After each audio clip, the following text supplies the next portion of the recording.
আপনি শুধু আপনার দুর্গাপুর এবং কলমাকান্দার উন্নয়নের চিন্তা করলেই হবে না, আপনার আশেপাশের সকল সংসদীয় আসনের উন্নয়ন হচ্ছে কিনা সেটা দেখভাল করার দায়িত্ব কিন্তু আপনার। আসলে আমি এখনো ক্ষুধার্ত, এলাকায় তেমন কিছু এখনো হয়নি, চেষ্টা করছি, আপনিও করতে থাকেন। ধন্যবাদ।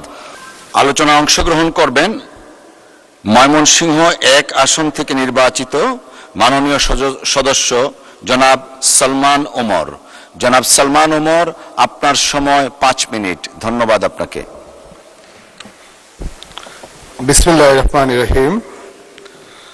ধন্যবাদ মাননীয় স্পিকার।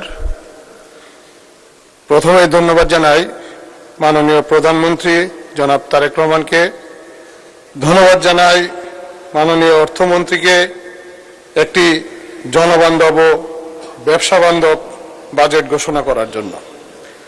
আমি ধন্যবাদ জানাই আমার নির্বাচনী এলাকা 146 ময়মনসিংহ 1 হালুয়াঘাট ধুবরার সর্বস্তরের জনগণকে, যাদের ভোটের মাধ্যমে নির্বাচিত হয়ে আমি এই মহান সংসদে কথা বলার সুযোগ পেয়েছি।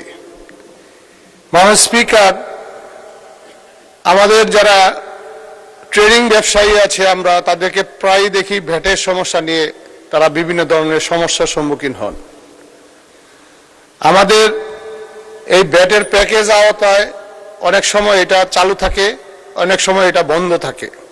আমি আপনার মাধ্যমে মাননীয় অর্থমন্ত্রীর কাছে দৃষ্টি আকর্ষণ করছি, এই বিভিন্ন উপজেলা পর্যায়ে যারা শুধু ভ্যাটের আওতায় এসেছে, ভ্যাটের কর্মকর্তারা শুধু সেই সকল ব্যবসায়ীর উপরেই চাপ সৃষ্টি করছে ভ্যাটের পরিধি বৃদ্ধি করার জন্য, কিন্তু যেই সকল ব্যবসায়ীরা ভ্যাটের আওতায় আসে নাই তাদেরকে নতুন করে ভ্যাটের আওতায় আনার জন্য বা তাদেরকে উদ্বুদ্ধ করার জন্য সরকার কি ব্যবস্থা নিয়েছে সেটা আমরা বুঝতে পারছি না। আমি আপনার মাধ্যমে মাননীয় অর্থমন্ত্রীকে বলবো এমন একটি আইন করার জন্য জানে তারা ভ্যাটের লাইসেন্স না নিলে, তারা ট্রেড লাইসেন্স না পায়, সেই ধরনের একটা ব্যবস্থা করলে ভ্যাট সম্বন্ধে সকল ব্যবসায়ীরাই অবগত হতে পারত। মাননীয় স্পিকার, আমি আমার ময়মনসিংহের যে বিসিক শিল্পনগরী সেইটি ময়মনসিংহ শহরের সিটি কর্পোরেশনে অবস্থিত হওয়ায় সেইখানে শিল্প প্রতিষ্ঠানের কাজ করতে অনেক অসুবিধা হচ্ছে। ময়মনসিংহ একটি সিটি কর্পোরেশনে রূপান্তর হয়েছে। এই বিসিক শিল্পনগরী অনেক পুরাতন। আমি আপনার মাধ্যমে মাননীয় সংশ্লিষ্ট মন্ত্রীকে বলবো যেন উনি এই বিসিক শিল্পনগরীটা ময়মনসিংহ শহরের সিটি কর্পোরেশনের বাইরে নিয়ে অন্য জায়গায় হস্তান্তর করে আরো বৃহৎ আকারে এই বিসিক শিল্পনগরী গড়ে তোলার জন্য। মাননীয় স্পিকার, আমার এলাকা ময়মনসিংহ 1 হালুয়াঘাট এবং ধুবরা, এইখানে 2টি উপজেলায় আমাদের 19টি ইউনিয়ন। আমাদের হালুয়াঘাটে 12টি ইউনিয়নের মধ্যে 268টি গ্রাম, 165টি গ্রামে প্রাথমিক বিদ্যালয় আছে, 38টি বেসরকারিভাবে পরিচালিত হচ্ছে। বাকি গ্রামগুলোতে 85টি গ্রামে কোনো প্রাথমিক বিদ্যালয় নেই। আমার আরেকটি উপজেলা ধুবরা, 7টি ইউনিয়নে 164টি গ্রাম, 90টি গ্রামে সরকারিভাবে প্রাথমিক বিদ্যালয় রয়েছে, 74টি গ্রামে প্রাথমিক বিদ্যালয় নেই। এই উপজেলার বিভিন্ন গ্রামে প্রাথমিক বিদ্যালয় না থাকার কারণে আমাদের বাচ্চারা প্রাথমিক বিদ্যালয়ে শিক্ষা নিতে পারছে না। আমাদের এই শিক্ষার্থীরা প্রাথমিক বিদ্যালয়ে না যাওয়ার কারণে আস্তে আস্তে দেখা যাচ্ছে হাই স্কুলগুলোতে প্রতিনিয়তই ছাত্রের সংখ্যা কমছে। আমি মাননীয় মন্ত্রীকে এই ব্যাপারে দৃষ্টি আকর্ষণ করব যেন অতি দ্রুত বিভিন্ন গ্রামগুলো যেগুলোতে প্রাথমিক বিদ্যালয় নেই সেখানে প্রাথমিক বিদ্যালয় কিভাবে স্থাপন করা যায় সেটার ব্যবস্থা করার জন্য। না হলে প্রতিনিয়তই দেখা যাচ্ছে আমাদের প্রাথমিক বিদ্যালয়গুলোতে ছাত্র সংকট হয়ে যাচ্ছে। ইতিমধ্যে প্রাথমিক বিদ্যালয়ে ছাত্রদেরকে উদ্বুদ্ধ করার জন্য সরকার বিভিন্ন ধরনের পদক্ষেপ নিয়েছে।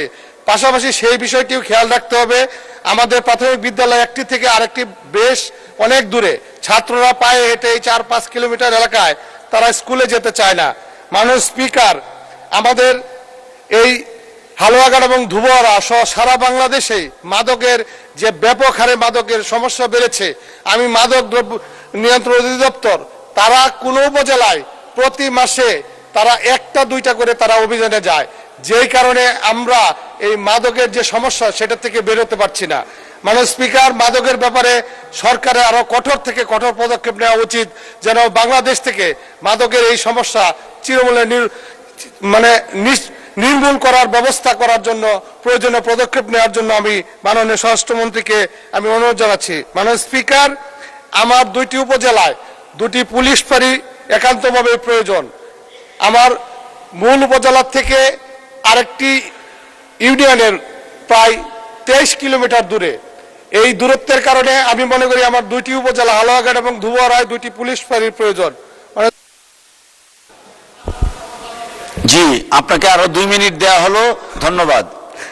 মাননীয় স্পিকার, আপনাকে ধন্যবাদ। বিদ্যুতের সমস্যার জন্য আমরা এলাকায় যে মানুষের কাছে মুখ দেখাতে পারি না, এই বিদ্যুতের সমস্যার কিভাবে আশু সমাধান করা যায়, মাননীয় বিদ্যুৎ মন্ত্রীর কাছে আমরা এটা সমাধান চাই।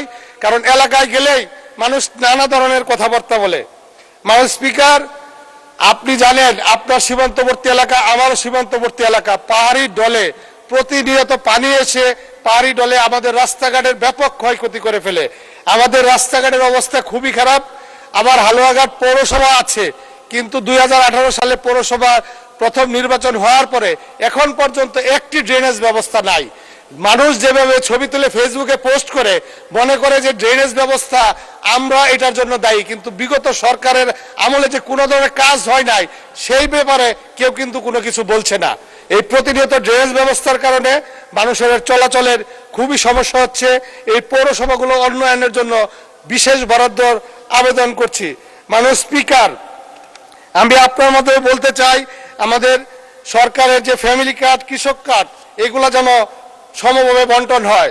মাননীয় স্পিকার, আপনি আমাদের অভিভাবক, আপনি শুধু আপনার দুর্গাপুর এবং কলমাকান্দার উন্নয়নের চিন্তা করলেই হবে না, আপনার আশেপাশের সকল সংসদীয় আসনের উন্নয়ন হচ্ছে কিনা সেটা দেখভাল করার দায়িত্ব কিন্তু আপনার। আপনি অবশ্যই খোঁজ খবর রাখবেন আপনার পার্শ্ববর্তী এলাকার আমরাও যেন সেই উন্নয়নের ছোঁয়া থেকে বঞ্চিত না হই, সেটা আপনি আমাদের অভিভাবক হিসেবে আপনার দায়িত্ব এবং কর্তব্য। মাননীয় স্পিকার, আমরা একটি প্রত্যন্ত এলাকার লোক, আমরা পাহাড়ের পাদদেশে, আমাদের সনাতন ধর্ম, আদিবাসী, মুসলমান, আমরা সকলেই মিলেমিশে বসবাস করি। আমরা উন্নয়নের থেকে আমরা বঞ্চিত।